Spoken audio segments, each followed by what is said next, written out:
శ్రీశైలం ఎడమగట్టు కాలువ సొరంగ మార్గంలో పైకప్పు కూలిన ఘటనలో సహాయక చర్యలు ముమ్మరంగా కొనసాగుతున్నాయి.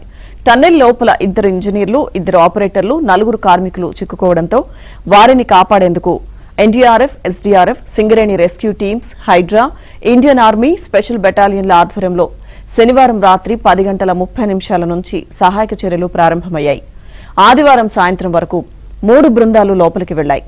అయితే సొరంగంలో దాదాపు 2.5 మీటర్ల నుంచి 3 మీటర్ల ఎత్తున బురద పేరుకుపోవడం, నిమిషానికి 3500 లీటర్ల వరకు ఊట నీరు వస్తూ ఉండడం, ప్రమాదం జరిగిన తర్వాత పేరుకుపోయిన నీరు నిల్వ ఉండడంతో సహాయక చర్యలకు తీవ్ర ఆటంకాలు ఎదురవుతున్నాయి. దాదాపు 13 కిలోమీటర్ల వరకు విద్యుత్ సరఫరాను, వైఫైని పునరుద్ధరించగా అక్కడి వరకు ఆక్సిజన్ సరఫరా నిర్విరామంగా కొనసాగుతుంది.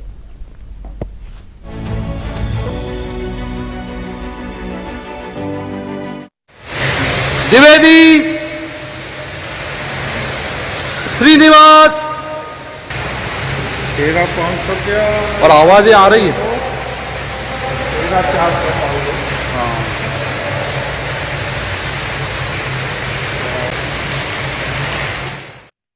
టన్నెల్ లోపల ఇరుకుగా ఉండడం, దిగువన బురద కారణంగా అడుగు తీసి అడుగు వేయలేని స్థితి ఉండడంతో సహాయక చర్యలకు ఎక్కువ బృందాలను తీసుకువెళ్లలేని పరిస్థితులు నెలకొన్నాయి. టన్నెల్ బోరింగ్ మెషిన్ నుంచి దాదాపు 400 మీటర్ల వరకు మట్టి పేరుకుపోయిందని సహాయక చర్యల్లో పాల్గొని తిరిగి వచ్చిన వారు చెబుతున్నారు. దీంతో లోపల చిక్కుకున్న వారి పరిస్థితి ఆందోళనకరంగానే ఉందని భావిస్తున్నారు. పెద్ద ఎత్తున బురద పేరుకుపోవడం, వారున్న వైపునకు గాలి సరఫరా లేకపోవడం, ప్రమాదం జరిగి దాదాపు 2 రోజులు అవుతుండటంతో అందరిలోనూ ఆందోళన నెలకొంది. లోపలికి వెళ్లి వచ్చిన వారు కూడా సహాయక చర్యలు పూర్తయి టన్నెల్లో చిక్కుకున్న వారి వద్దకు వెళ్లాలంటే కనీసం 3 రోజుల సమయం పడుతుందనే అభిప్రాయాన్ని వ్యక్తం చేస్తున్నారు. మంత్రి జూపల్లి కృష్ణారావు సైతం 3వ బృందంలో మధ్యాహ్నం 1 గంటకు టన్నెల్ లోపలికి వెళ్లి సాయంత్రం 6:40 బయటకు వచ్చారు. అక్కడ నెలకొన్న పరిస్థితి ప్రకారం ఎన్ని రోజులు పడుతుందో స్పష్టంగా చెప్పలేమన్నారు. సహాయక చర్యలు ముమ్మరంగా సాగుతున్నాయని, చిక్కుకున్న వారిని కాపాడుతామని ఆశాభావం వ్యక్తం చేశారు. द्विवेदी, श्रीनिवास, 13,500 क्या और आवाजें आ रही। సహాయక చర్యలకు ప్రధానంగా బురద, నీరు అడ్డంకిగా ఉండడంతో డీవాటరింగ్ చేయడం సవాల్గా మారింది. లోపలికి వెళ్లొచ్చిన రెస్క్యూ బృందాల్లోని సభ్యులు కూడా ఇదే విషయం చెబుతున్నారు. ప్రమాదం జరిగినప్పటి నుంచి ఇప్పటి వరకు నిల్వ ఉన్న బురద నీటిని తరలించడం కష్టంగా మారిందని అంటున్నారు. ఇప్పటికే డీవాటరింగ్ కోసం అక్కడ 150 HP సామర్థ్యం కలిగిన మోటార్ ఉండగా మరో 100 HP సామర్థ్యం కలిగిన మోటార్ను కూడా బిగించారు. నిమిషానికి దాదాపు 4,500 లీటర్ల నీటిని బయటకు తోడుతున్నారు. పేరుకుపోయిన మట్టి లూజ్ బురదగా మారితే దాన్ని కూడా డీవాటరింగ్ లో భాగంగానే బయటకు తరలించే ప్రయత్నం చేస్తే సహాయక చర్యల్లో వేగం పెరిగే అవకాశం ఉంటుందని చెబుతున్నారు. पानी में पूरा चेक करते हो जाएगा। इसमें तो पानी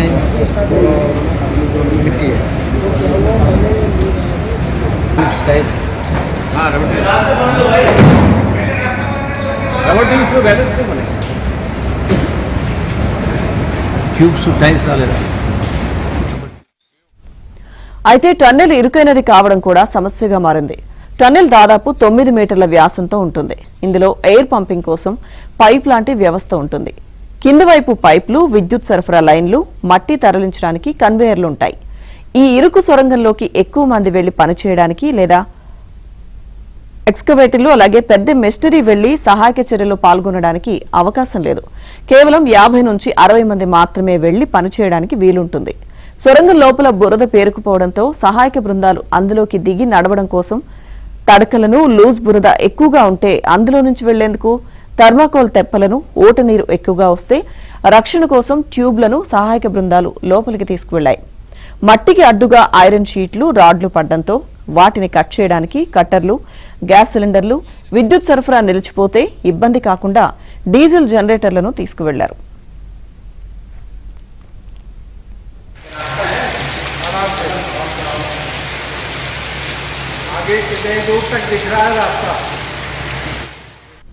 సహాయక చర్యలను పరిశీలించడానికి మంత్రులు ఉత్తమ్ కుమార్ రెడ్డి, జూపల్లి కృష్ణారావు ఆదివారం ఉదయం 10:30 జేపీ గెస్ట్ హౌస్కు వచ్చారు. అక్కడే అధికారులతో పరిస్థితిని సమీక్షించారు. మంత్రి జూపల్లి దాదాపు 5 గంటల పాటు టన్నెల్లోనే ఉండి సహాయక చర్యలను పరిశీలించారు. మరోవైపు సహాయక చర్యలపై ముఖ్యమంత్రి రేవంత్ రెడ్డి ఆదివారం సంబంధిత విభాగాలతో ఆరా తీశారు. కార్మికులను రక్షించేందుకు అన్ని విధాల ప్రయత్నాలు కొనసాగించాలని అధికారులకు సూచించారు. కాగా సహాయక బృందాలకు సహకారం అందించేందుకు Secunderabad Bison division engineer task force బృందాలు కూడా ఆదివారం రంగంలోకి దిగాయి.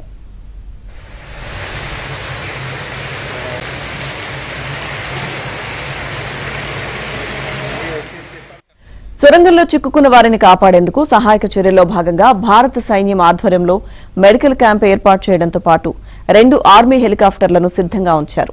ఎన్డీఆర్ఎఫ్ నుంచి 120 మంది సహాయక చర్యల్లో పాల్గొంటుండగా ఎస్డీఆర్ఎఫ్ నుంచి 70 మంది, సింగరేణి రెస్క్యూ టీం నుంచి 35 మంది, హైడ్రా నుంచి 15 మంది పాల్గొంటున్నారు.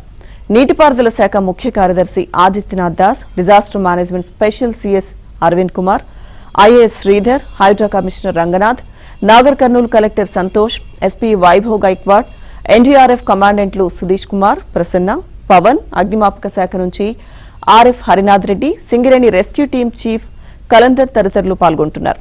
మొదటి టీంలో కేవలం 8 మంది మాత్రమే సొరంగంలోకి వెళ్లగా రెండో టీంలో 23 మంది, మూడోసారి దాదాపు 50 మంది లోపలికి వెళ్లారు. జేపీ, రాబిన్ కంపెనీలు విద్యుత్, ఎయిర్, వాటర్, డీవాటర్ ప్రక్రియను పరిశీలిస్తున్నారు. సాయంత్రం 6:40 మంత్రి జూపల్లితో పాటు 10 మంది బయటకొచ్చారు.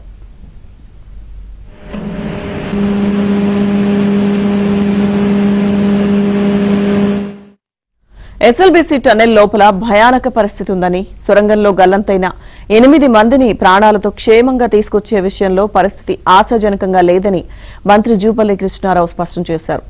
ఆర్మీ, ఎన్డీఆర్ఎఫ్, ఎస్డీఆర్ఎఫ్ సిబ్బంది సహాయానికి ప్రమాద స్థలికి 100 అడుగుల సమీపానికి వెళ్లారని, చిక్కుకున్న వారిని పేర్లతో పిలిచినా స్పందన లేదన్నారు.